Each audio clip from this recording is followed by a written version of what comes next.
सीधे आपको उत्तर प्रदेश के बस्ती लिए चलेंगे, जहां सरस्वती शिशु मंदिर का भूमि पूजन एवं शिलान्यास किया है। उत्तर प्रदेश के मुख्यमंत्री योगी आदित्यनाथ ने इस दौरान क्या कुछ कह रहे, सुनाते हैं आपको। अब याद करिए, ये गोरक्ष प्रांत इस देश से सौभाग्यशाली है कि उसे विद्या भारती अखिल भारतीय शिक्षण संस्थान के मातृभूमि होने का सौभाग्य प्राप्त है, क्योंकि आज देश के अंदर विद्या भारती के अंतर्गत संचालित हजारों शिक्षण प्रशिक्षण संस्थाएं राष्ट्र निर्माण के जिस अभियान के साथ जुड़ी हुई हैं, उसके ताकत को देश भी और दुनिया भी समझती है। और इसलिए आज का ये कार्यक्रम अत्यंत महत्वपूर्ण है कि बस्ती के अंदर भी एक नया शानदार कैंपस सरस्वती शिशु मंदिर का फिर से तैयार होने वाला है, और जिसके भूमि पूजन कार्यक्रम के साथ आज हम सब यहां पर जुड़ रहे हैं।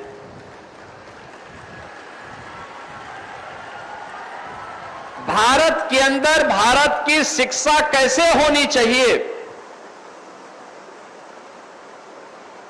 यह आजादी के 5 साल के बाद जब तत्कालीन सरकारें इस दिशा में प्रयास नहीं कर पाई, तो इस प्रयास को आगे बढ़ाया था सरदेव नानाजी ने, और वह भी गोरखपुर से। उसके पीछे का ध्येय यही था कि भारत और भारतीयता से ओतप्रोत भारत की परंपरा, भारत की संस्कृति, भारत के प्रति मातृभाव से ओतप्रोत ऐसे शिक्षण संस्थान की स्थापना आवश्यक है जो भारत को भारत के अनुरूप फिर से विश्व गुरु के रूप में स्थापित करने में अपना योगदान दे सकें। और इसके लिए इसकी शुरुआत होती है हमारे शिक्षण संस्थानों में ही, शिक्षा के मंदिरों में ही। शिक्षण संस्थान केवल अक्षर ज्ञान के माध्यम नहीं है, वह एक बालक के सर्वांगीण विकास की आधारशिला है। और अगर शिक्षा संस्कार युक्त नहीं है, शिक्षा मूल्यों और आदर्शों पर आधारित नहीं है, शिक्षा अपनी मातृभूमि के प्रति, अपने महापुरुषों के प्रति, अपनी राष्ट्रीयता के प्रति समर्पण का भाव पैदा नहीं कर पा रही है, तो वह शिक्षा नहीं, वह कुशिक्षा है, एक भटकाव है। और उस समस्या का समाधान आजादी के तत्काल बाद किसी ने प्रारंभ किया था, तो सरस्वती शिशु मंदिर से वह प्रारंभ हुआ, और आज 12,000 से अधिक शिक्षण प्रशिक्षण संस्थाएं देश भर में फैल करके अपने इस अभियान को निरंतर एक नई गति प्रदान कर रहे हैं। यह एक चुनौती थी, सरकार विपरीत,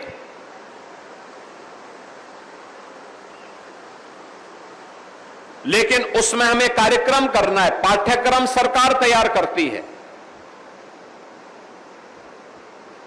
सरकार की मर्जी सहयोग करे न करे यह भी सरकार तय करती है,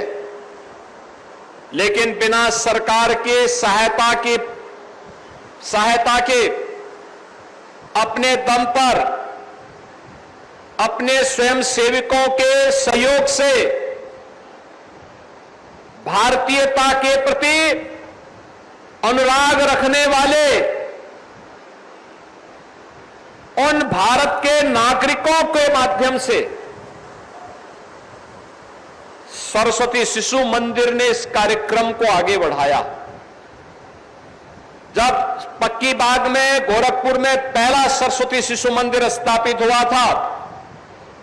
तो उसमें छात्रों की संख्या थी मात्र 5 से प्रारंभ होता है और आज 12,000 से अधिक तो केवल सरस्वती शिशु मंदिर के अपने स्वयं के विद्यालय ही हैं। इतने बड़े पैमाने पर पूरे अखिल भारतीय स्तर पर उत्तर से दक्षिण तक, पूरब से पश्चिम तक ये वे संस्थान हैं जो पूरी प्रतिबद्धता के साथ, कौन सरकार रहे कौन न रहे,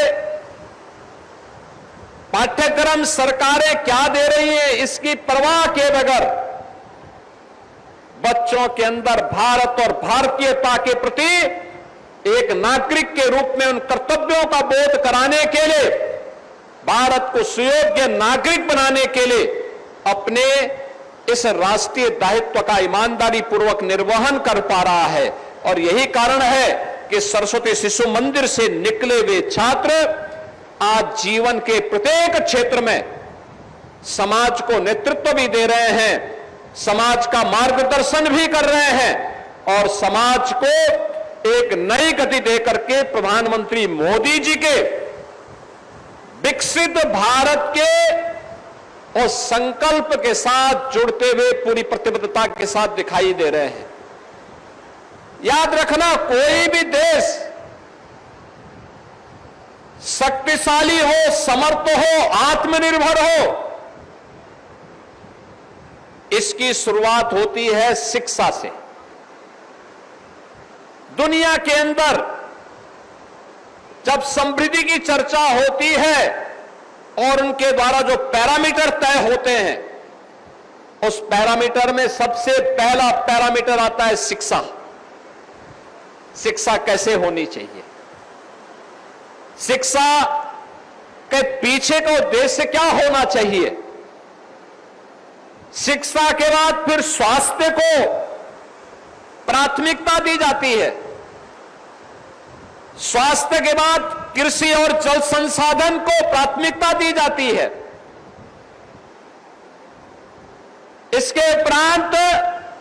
कौशल विकास और रोजगार को, एम्प्लॉयमेंट को उसके बाद इसके साथ जोड़ा जाता है और फिर पर्यावरण को ध्यान में रख करके किस प्रकार का विकास हो जो पर्यावरण के अनुकूल हो। ये सभी पैरामीटर तय करने के बाद ही